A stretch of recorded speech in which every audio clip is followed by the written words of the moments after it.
Gunships were among the first types of aircraft developed for Air Force special operations.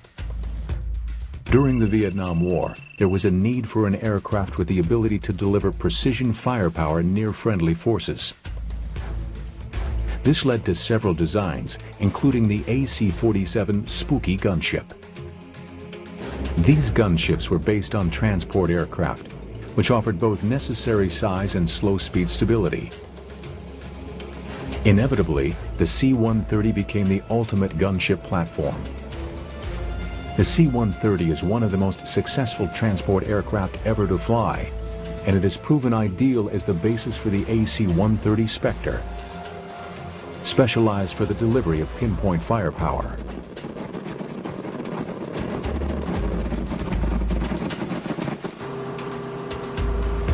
One of the most striking features of the Spectre is its 14-man crew.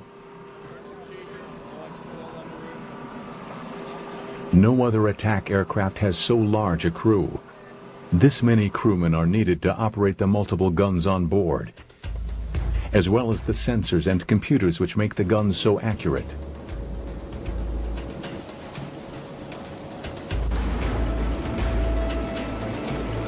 The Spectre draws its crew from the Air Force's Military Airlift Command, including crews of the transport version of the C-130 Hercules, called the Slick by Spectre crews. I feel as far as the 130 world goes, this is the cream of the crop. This is where everyone wants to be. Anyone that's flown Slicks, they will kill each other to get here, as they say. It's a great airplane. At the heart of the AC-130 Spectre are its gun systems. As on the first gunships, the Spectre has them lined up along the left fuselage side. We'll start at the front of the aircraft. We have two 20mm Vulcan cannons. Each one is capable of putting out a rate of fire of approximately 2,500 rounds per minute. We normally limit our bursts to 8 to 10 seconds maximum to keep the barrels cool, and also to conserve the ammunition on board. We do have a finite amount of ammunition, and normally a small dose will do more than a large burst will do anyways. We have the 40mm Bofors cannon. If you're familiar with the old World War II pom-pom guns, what we've done is taken one of the pom-pom guns off, put it on a trainable mount, and put it in the aircraft. Most of the ammunition that we shoot is 1950s vintage, so it's an unusual gun in itself.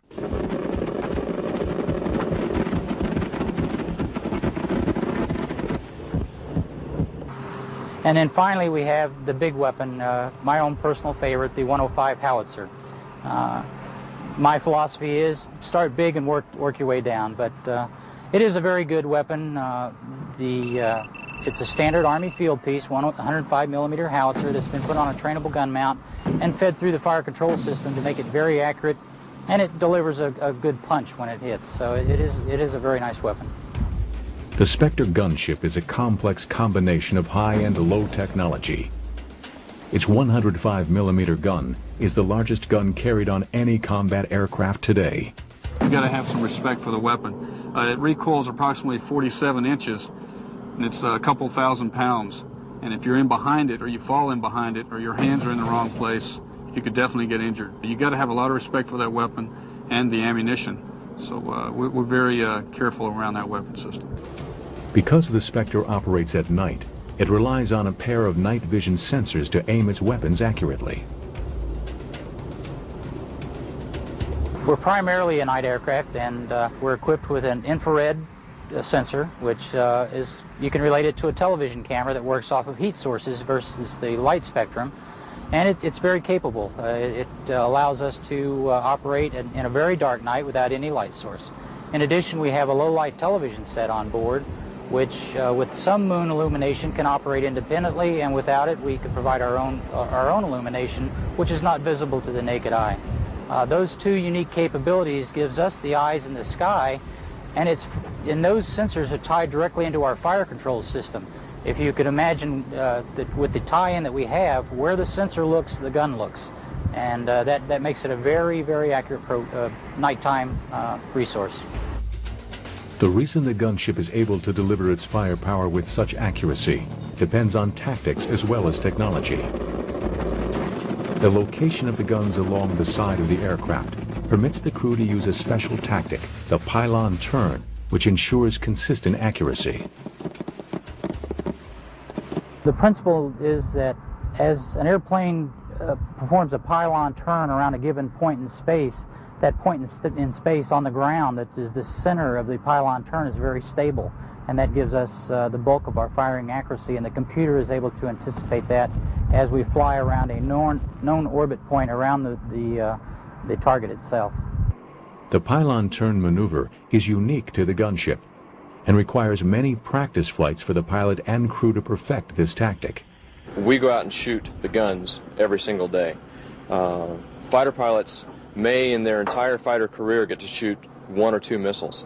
They do get to fire their, if they've got 20 mil or 25 mil guns, or with the A-10 they got the 30 mil, they'll get to shoot that quite a bit. And an aircraft commander in this unit will get anywhere between 2 missions a week and approximately 4 to 10 missions a month. The precision made possible by intensive training and special tactics allows targets to be struck accurately. I would consider the typical type of target to be something that's a Jeep-sized type target or maybe larger. And, you know, certainly we can go after vehicles, we can go after personnel. In the open, for example, we may be able to see some of those and destroy those kind of targets, buildings, bunkers, things of that nature. Combat missions have repeatedly demonstrated the value of specialized aircraft such as the Spectre. When ordinary bombing attacks are ruled out due to the proximity of civilians or friendly forces, the Spectre gunships are called in to do the job, as they were in 1990's Operation Just Cause in Panama. A good case in point would be Just Cause, where the AC-130, one of its missions was to work on the commandancia. And you'll recall the vivid pictures of the commandancia after that, where the building was taken down with very little collateral damage outside the perimeter of the building. That is the role of the AC-130, to strike targets with limited collateral damage and with high confidence that you're not hitting something other than you intend to strike. The AC-130 Spectre is based on a transport aircraft. And like a transport, it is big and slow. Its pivot turn maneuver gives it great accuracy, but makes it a very predictable target for enemy gunners. To minimize the risk to the crew and aircraft, it flies at night when it cannot be easily seen by the enemy.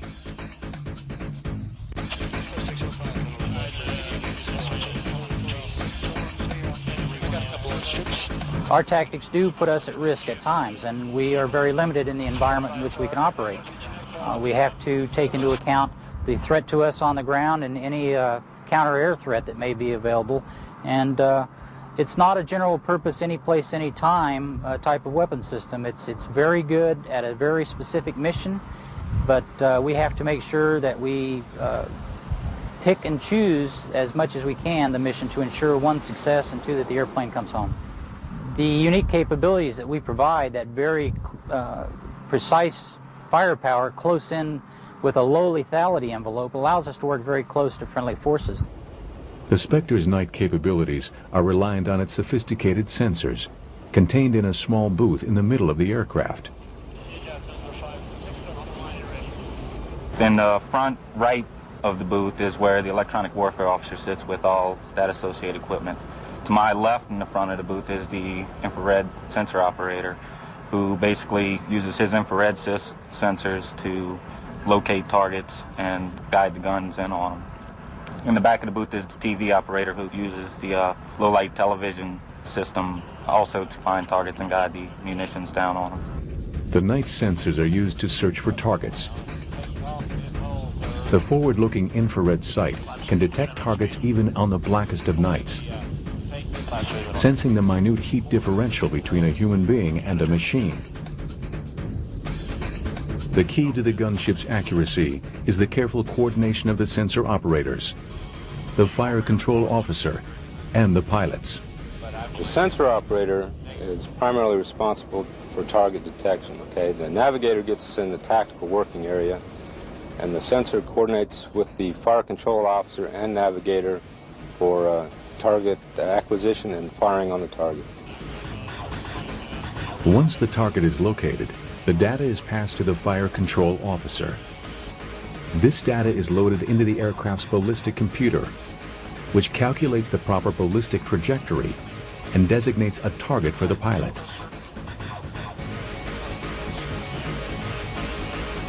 On modern fighters and attack aircraft, the weapons are aimed through a sight called the heads-up display, located in front of the pilot. This displays most of the critical flight information and aiming points. On the Spectre, the HUD is located on the side instead of in front of the pilot. Well, the HUD is what we use to aim the weapons. With the computer-generated symbols that we get from the HUD through the computer that's located back near the fire control officer station, that's how we aim the guns. That's when I'm shooting the weapons on this aircraft, I'm basically looking into a black hole. I can't see anything on the ground.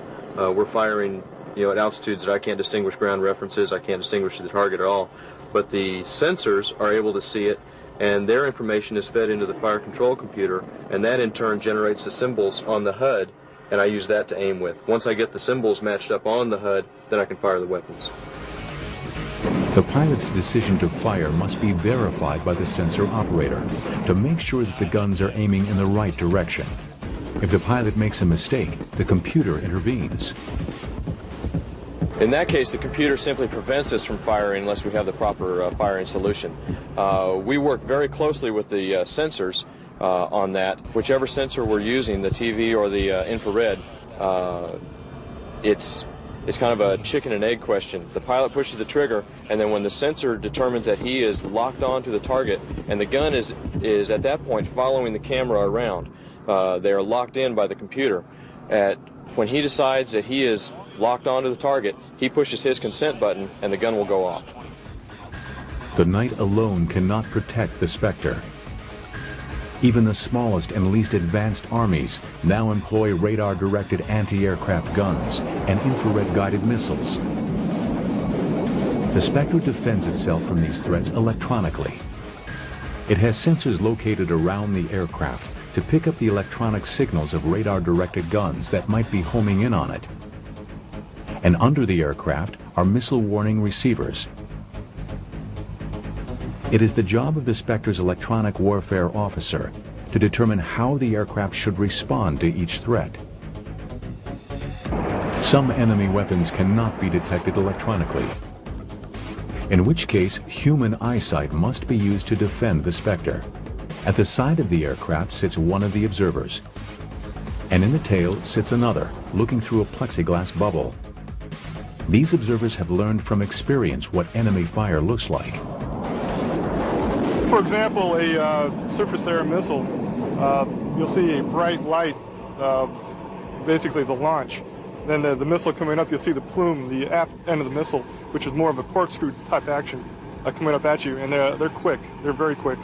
On AAA, the gunners, they use tracers to direct their fire on different size tracers for different size AAA coming up. For example, it's more of a lines of BBs coming up at you, red BBs, and that's very, very quick. It's also very, very dangerous, very accurate. It is the experience of crewmen like these that has made the Spectre so formidable a weapon system.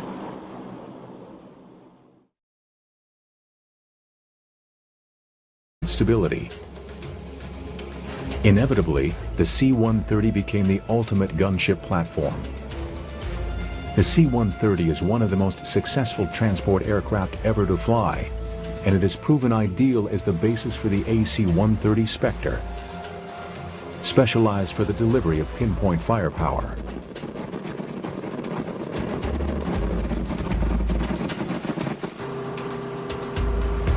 One of the most striking features of the Spectre is its 14-man crew. No other attack aircraft has so large a crew. This many crewmen are needed to operate the multiple guns on board, as well as the sensors and computers which make the guns so accurate.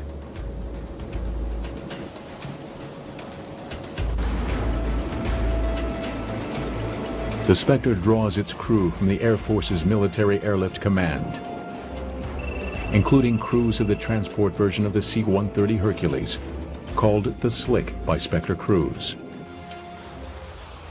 I feel as far as the 130 world goes, this is the cream of the crop. This is where everyone wants to be. Anyone that's flown slicks, they will kill each other to get here, as they say. It's a great airplane.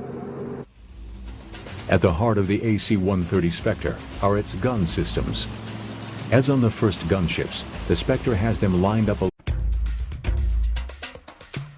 Gunships were among the first types of aircraft developed for Air Force special operations.